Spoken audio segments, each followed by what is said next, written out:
টেন্সৰ যিটো topics tense মানে কি এটা বিল্ডিংৰ যেনেকুৱা লিন্টেল থাকে the way lintel plays a role in the building in the same way tense plays a rules in the subject of English grammar. So without tense your grammar seems to be dark. So tense to বহুত মূল্যবান বস্তু তো tense শিকিলে প্ৰায় বস্তু একেবাৰে স্পোকেনৰ পৰা ৰিটনৰ পৰা আৰম্ভ কৰি সব বস্তু কমপ্লিট হৈ যায় তো টেন্স এনে এটা শব্দ যিটো ল্যাটিন শব্দ টেম্পাৰ শব্দৰ পৰা আহিছে ল্যাটিন শব্দ কিহৰ পৰা আহিছে টেম্পাৰ শব্দৰ পৰা আহিছে আৰু যাৰ মিনিংটো হৈছে টাইম তো এতিয়া টেন্স মানে কি টেন্সৰ এটা ডেফিনিশ্যন আছে টেন্স মানে হৈছে কি tense denotes A time of N action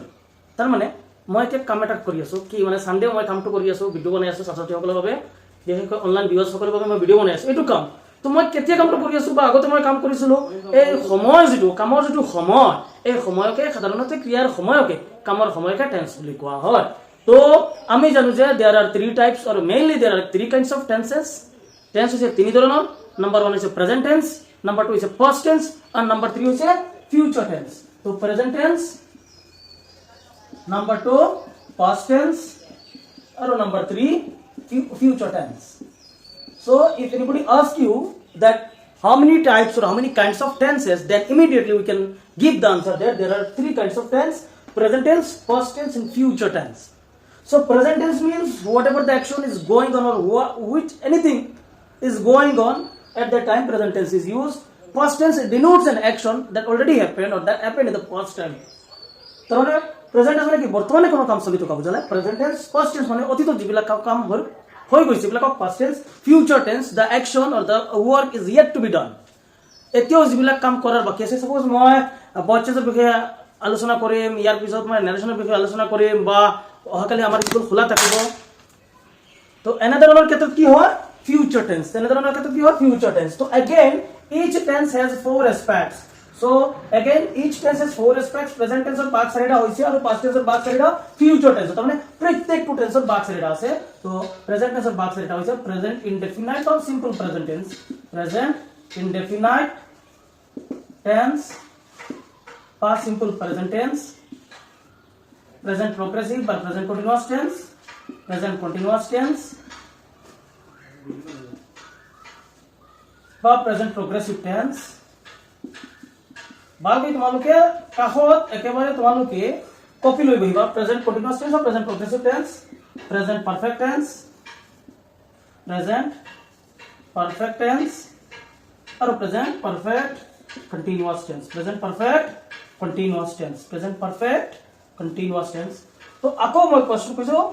যে টেন্স তিনি প্ৰকাৰৰ present tense past tense future tense প্ৰত্যেকটো টেন্সক চাৰিটা ভাগত ভাগ কৰা হৈছে প্ৰেজেন্ট ইনডেফিনিট টেন্স বা simple present tense present continuous tense বা present progressive tense present perfect tense present perfect continuous tense take to the point in the same way just we have to wrap present here and instead of present here we will write past so ইয়াত আমি কি লিখিছো present indefinite তো আকৌ pastor কি হ'ব pastor নি past indefinite বা সিম্পল পাষ্ট past continuous বা past progressive past perfect tense past perfect continuous tense ঠিক তদুপৰি future tense ৰ ভাগ চাৰিটা হৈছে কি future indefinite tense future continuous tense future perfect tense and future perfect continuous tense তো tense মূলত কেই প্ৰকাৰৰ এইখিনি আমি মুখস্থ কৰি লাগিব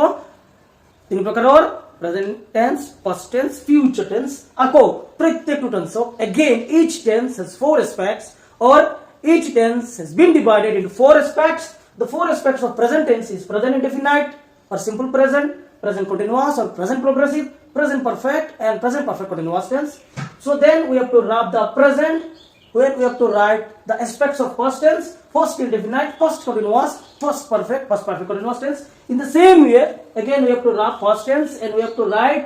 future instead of past, future indefinite tense, future continuous tense, future perfect tense and future perfect continuous tense. So today in this video we shall learn about present indefinite. तो আজিৰ ভিডিঅ'ত বা আজিৰ আমাৰ অনলাইন ক্লাছৰ জৰিয়তে আমি প্ৰেজেন্ট ইনডেফিনাইট আমি বুজিবলৈ চেষ্টা কৰিম তো প্ৰেজেন্ট ইনডেফিনাইট বা প্ৰেজেন্ট সিম্পল প্ৰেজেন্ট টেন্স তো তিনিটা বস্তু শিকিব লাগে মই আৰম্ভণিৰ পৰা কৈ আছো যে তিনিটা বস্তু শিকি ললে এটা টেন্সৰ তিনিটা বস্তু শিকি ললে from anywhere if the question comes you will be gleefully accept the question and you will write to the answer. So, 1 number is a definition. মনত ৰাখিবা তোমালোকে কি শিকিব লাগে এক নম্বৰ হৈছে ডেফিনেশ্যন সো ডেফিনেশ্যন মানে সংজ্ঞা কাক বোলে সো প্ৰেজেন্ট ইনডেফিনিট টেন্স কাক বোলে so present indefinite tense is used to denote an action which is happening now or present indefinite or simple present tense is used to express habitual actions or repeated action or universal truth তো তাৰ মানে চিৰসত্য কাম বা চিৰসত্য ঘটনা অভ্যাসগত কাম আৰু এই মাত্ৰ হ'ব লাগে সাপোজ মই কি লৈছো মাৰ্কাৰটো লৈছো আৰু বোৰ্ড মই এতিয়া কেতিয়া লিখিম এইটো এতিয়া কাম কৰিম ন এনেকা তো কি হ'ব প্ৰেজেন্ট ইনডেফিনিট টেন্স ব্যৱহাৰ হ'ব চিৰসত্য এতিয়া the earth revolves around the sun the earth moves around the sun পৃথিৱী সূৰ্য চাৰিওফালে ঘূৰে এইবিলাক কোনো মানুহে কৰিব নোৱাৰে তাৰ মানে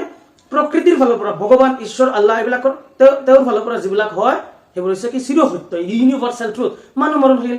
have you ever seen that a man was immortal এজন মানুহ অমৰণশীল হৈ আছিল এনেকুৱা কেতিয়াবা দেখিছিলা নে নাই have you ever seen that a cow gives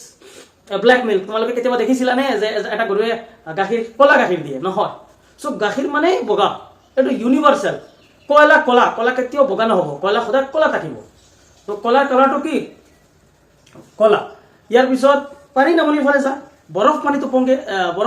এইটো ইংলিছ হৈছে কি water flow ice flows on water আৰু পানী নামনিৰ ফালে যায় water flows downwards বিলাক খসা পানী কেতিয়া ওপৰৰ ফালে নাযায় পানী সদায় তলৰ ফালে যায় তো এইটো হৈছে কি আপোনাৰ চিৰসত্য অভ্যাসগত কি মই মাজে সময় ভিডিঅ' কৰো এইটো মোৰ অভ্যাস মই যেতিয়া সময় পাওঁ মই অনলাইনত ক্লাছ কৰো তো এইটো মোৰ অভ্যাস প্ৰত্যেক দিন মই স্কুললৈ যাওঁ তোমালোক ছাত্ৰ ছাত্ৰী স্কুললৈ যোৱা এইটো কি অভ্যাস তোমাৰ দেউতা suppose your father stays in United Arab Emirates but once in a year he visits your house for 1 month তো তোমাৰ দেউতা দুবাই থাকে বা আৰব কান্ট্ৰিত থাকে কিন্তু বছৰেকত এবাৰ আহে এক মাহৰ কাৰণে প্ৰত্যেক বছৰত এবাৰ আহি থাকে তো এইটো হৈছে কি অভ্যাসগত কাম তো এনে ধৰণৰ কামটো কি প্ৰেজেন্ট ইনডেফিনিট তো ডেফিনিশ্যনটো তোমালোকে লিখি লবা অসমীয়া মাধ্যমৰ ছাত্ৰ ছাত্ৰী হলে তোমালোকে লিখি লবা চিৰসত্য অভ্যাসগত সাধাৰণ নিত্য আৰু ইমাত্ৰ হ'ব লগা কামবোৰ প্ৰেজেন্ট ইনডেফিনিট আৰু ইংলিছ মিডিয়ামৰ যদি হয় তোমালোকক মই কৈছো এনেকুৱা লিখিবা present indefinite tense is used to denote or express an action which is happening right now or which happens now or repeated actions in terms of repeated actions or habitual and universal truth present indefinite tense used তো বিশেষকৈ সবতকৈ গুৰুত্বটো হৈছে ফৰ্মেশনটো আমাৰ কাৰণে বিশেষকৈ সবতকৈ গুৰুত্ব ফৰ্মেশনৰ আন এটা নাম হৈছে pattern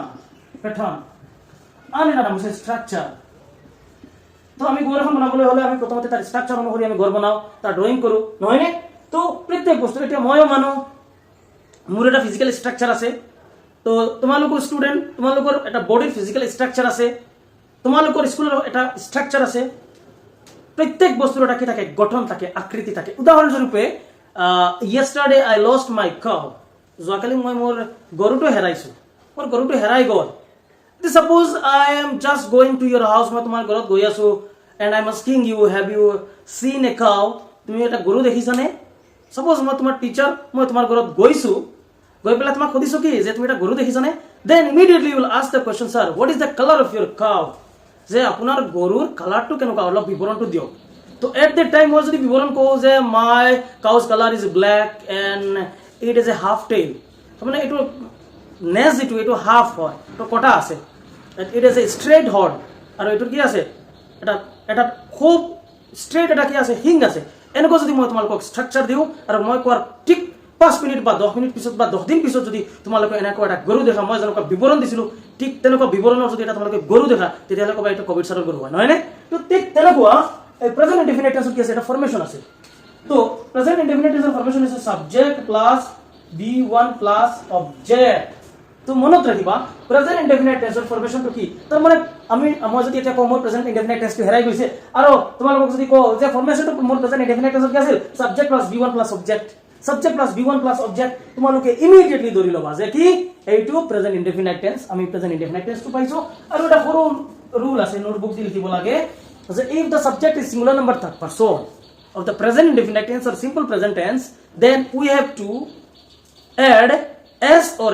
es to the verb or after the verb s or es should be added if the subject is singular number third person যদি সাবজেক্টটো সিঙ্গুলার নাম্বার থার্ড পারসন হয় তেন্তে ভাৰ্বৰ লগত কি হয় এস বা ইএস যোগ হয় একমাত্ৰ প্ৰেজেন্ট ইনডেফিনিট টেন্সৰ ক্ষেত্ৰত এতিয়া subject singular number third person কি হয় তো মই তোমালোকক দেখাবলৈ চেষ্টা কৰিম তোমালোকে কনজুগেশনটো চাবা কনজুগেশন মাইক্ৰ কনজুগেশন তো মই লিখিম পাৰসন তো pronoun অনুসৰি person কি প্ৰকাৰৰ আমি জানো person ইয়াৰ পিছত number তো মানে singular number and plural number এতিয়া person first person যিজনে কথা কয় তেওঁ হৈছে first person এতিয়া মোৰ নামটো কি কবিৰ এতিয়া মোৰ নামৰ যেটো pronoun সেইটো হৈছে I play cricket মই ক্ৰিকেট খেলো এতিয়া সাবজেক্ট কি I play cricket এতিয়া মই তোমালোকক কৈছিলো যে কি মানে ফৰ্মেশনটো হৈ গিলে কি ফাইদা হয় জানানে ফৰ্মেশনটো হৈ গিলে তোমালোকৰ একো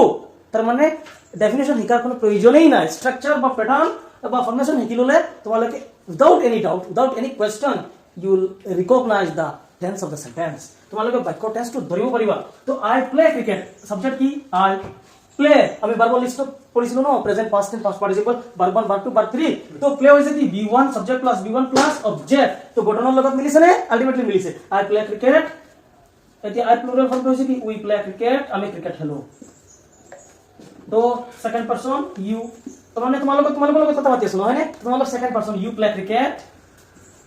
cricket এতিয়া you প্লুরাল ফর্ম কি you play cricket third person কি সোয়া তোমালোকে এতিয়া থার্ড পারসন কি এতিয়া সাপোজ আমি যদি কও বিরাট কোহলি প্লে ক্রিকেট নহব তো বিরাট প্লে ক্রিকেট ইয়াই মাত্ৰ তোমালোকক মই কৈছো যে if the sentence is of present indefinite or if the subject is singular number third person হয় এটো singular number পৰিছে আৰু third person ক্ষেত্ৰত পৰিছে তো if the subject is singular number third person then we have to add s or es after the verb পিছত আমি কি দিব লাগে s by es কৰিব লাগে এতিয়া বিৰাট প্লে এতিয়া s কেতিয়া হয় es কেতিয়া হয় থাকিবা বাৰবাৰ শেষত যদি ডাবল s বাৰবাৰ শেষৰ লেটাৰ কেইটা যদি double s ch sh x or o থাকে তেতিয়াহলে es হয় আৰু বাদ বাকি যিমান থাকিব এইবিলাক লগত s হ'ব তো লাষ্টৰ কি ডাবল s পাইছো নেকি নাই পোৱা ch পাইছো নেকি নাই পোৱা sh পাইছো নেকি নাই পোৱা x পাইছো নেকি নাই পোৱা o পাইছো নেকি নাই পোৱা তো তাৰ মানে আমি কি ইয়াৰ ভিতৰত এটাও পোৱা নাই গতিকে জাস্ট আমি কি লিখিম s লিখিম বিৰাট প্লেজ ক্ৰিকেট বিৰাটে ক্ৰিকেট খেলে তো এতিয়া থাৰ্ড পাৰসনৰ প্লুৰাল ফৰ্ম কৈছে কি দে প্লে ক্ৰিকেট সিহতে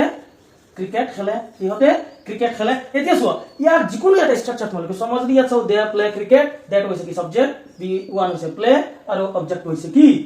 ক্ৰিকেট দে প্লে ক্ৰিকেট সিহতে ক্ৰিকেট খেলে এতিয়া ইয়াত যদি চাও বিৰাট হৈছে সাবজেক্ট verb 1 আৰু s by es আছে অবজেক্ট আছে তো I hope you have understood very nicely and no things you will be missed or you should not be deprived from learning tense in an easiest way I shall be teaching. So please keep in touch with me. In the next video I shall discuss about present continuous tense. Thank you.